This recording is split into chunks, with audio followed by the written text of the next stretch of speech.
Hello Orchid friends, how are you? Welcome back to my channel. If this is your first time watching my video, my channel is all about orchids. From what orchids I have, how I grow them, my thoughts on certain orchid topics, to what orchids in my collection are blooming, etc. So if you want to follow along my orchid hobby adventure, please consider subscribing to my channel and turn on the notification.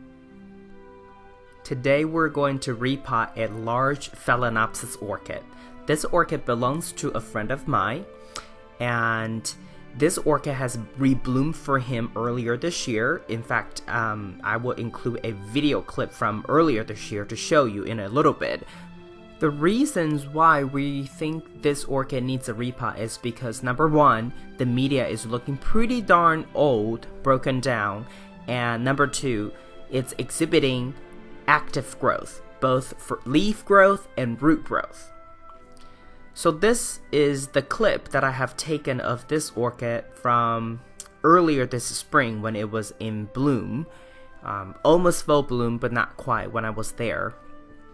But it has this beautiful cascade look to it, and that's because when the spike was developing, my friend did a really good job making sure that this orchid was not moved around too much, and even if it was moved for watering, it is returned back to pretty much the original spot so that the angle where it receives sunlight is remain pretty constant. This orchid overall has really healthy roots. As you can see here, lots of green growing root tips and even some white roots that has never got in contact with the sun, but overall this orchid is just growing amazingly. Now this is the media that we're going to be using for this orchid. So on the right we have hydrocorn, and on the left we have manto clay and a little bit of hydrocorn mixed. So this is the media we're going to be using to give this orchid a repot.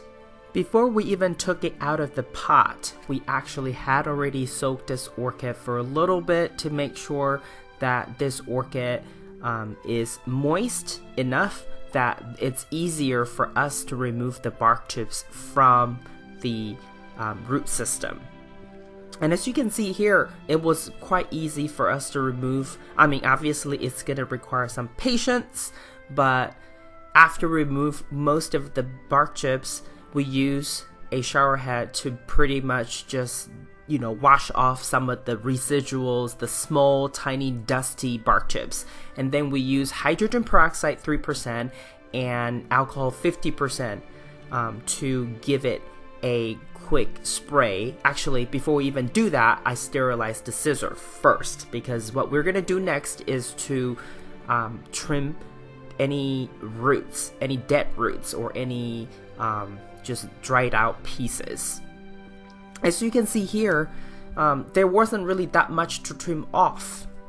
So it just means that my friend did a really good job in terms of watering, or not overwater this orchid.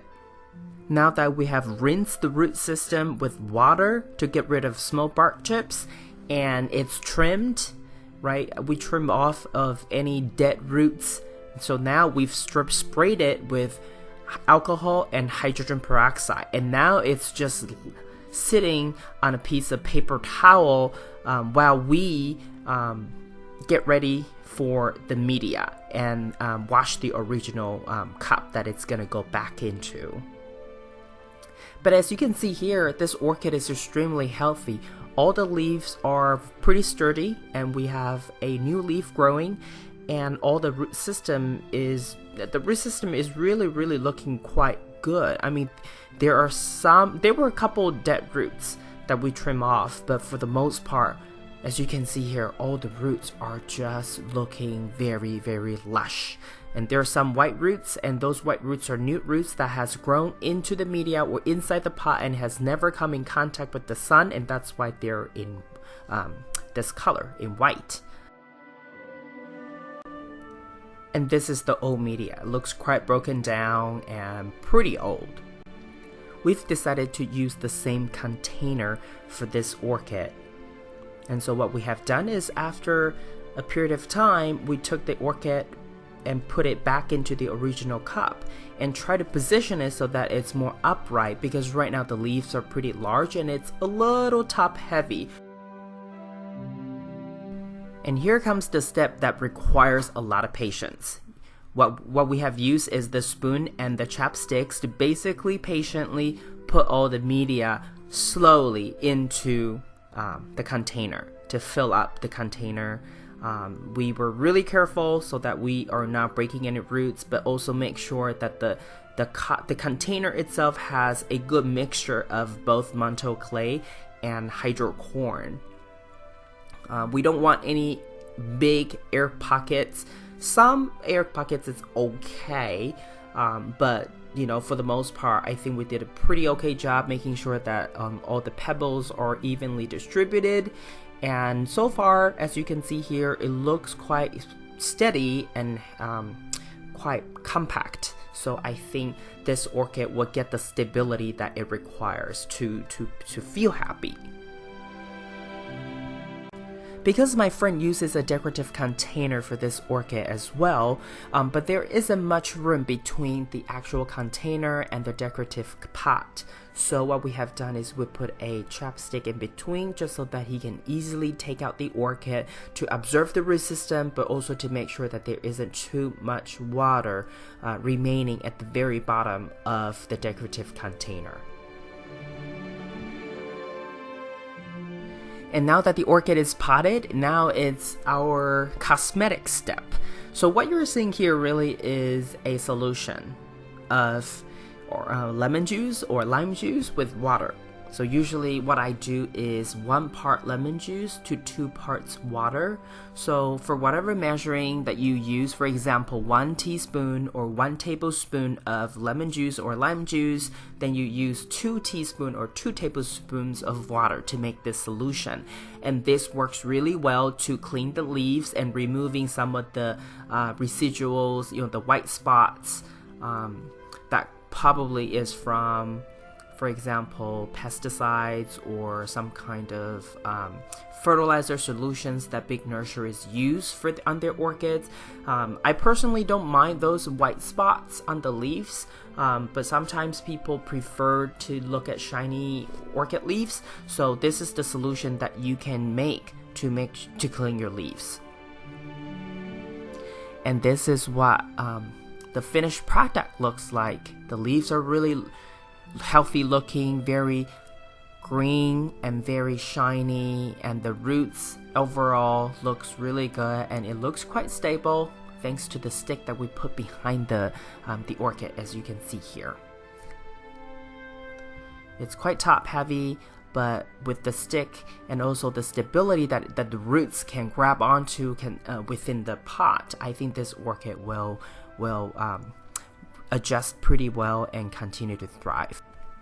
And here is the clip from this orchid's earlier bloom this year.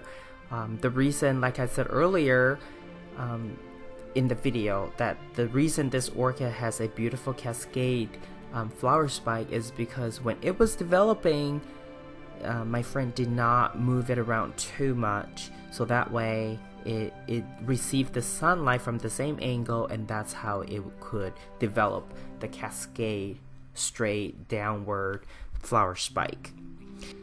This is not a hard to find orchid. In fact, I've seen it a couple times at grocery stores. I personally don't own one of these because I prefer smaller orchids, and smaller orchids somehow, miniatures for example, somehow don't have this kind of pattern. But I think it's quite lovely with the white background and then the purple dots, random purple dots. So if you don't have this one, I think you should go get one if you see one. And but it really depends if you like big, large size vase. For me, I grow my orchids on a growing shelf, so I tend to favor or prefer smaller orchids because that way I get to have more versus big Phalaenopsis orchid, because their leaves are so big they take up a lot of space. I do have a couple big ones, but you know, I think it's like three regular size Phalaenopsis in my collection. And before I forget, before I finish with this video, I want to share that usually after my repot, I tend to skip one watering with the repotted orchids just so that this orchid can get adjusted to the new media and the new environment before I give it water. That's just how I do it. I don't know if that is right or wrong, or you have similar good experience or bad experience, let me know. Because my theory is that during the repot I may have damaged the root system, maybe cracked the roots, and by not adding moisture immediately after the repot, I allow some time for the roots, the wound or the snapped roots to dry or to scab. But so far that has worked for me. Again, if you miss one watering, 7-day, no big deal, because orchids, they are pretty drought tolerant. They really don't like too much water, but when there is just enough water or slightly underwater, I think they're just going to be fine. What do you think?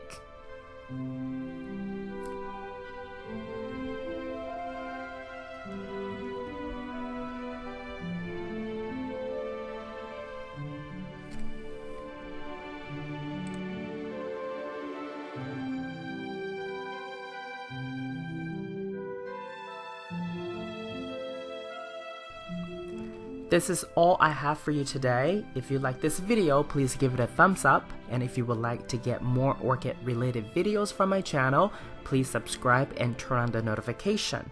I want to wish you happy growing, and I will talk to you in my next video. Ciao!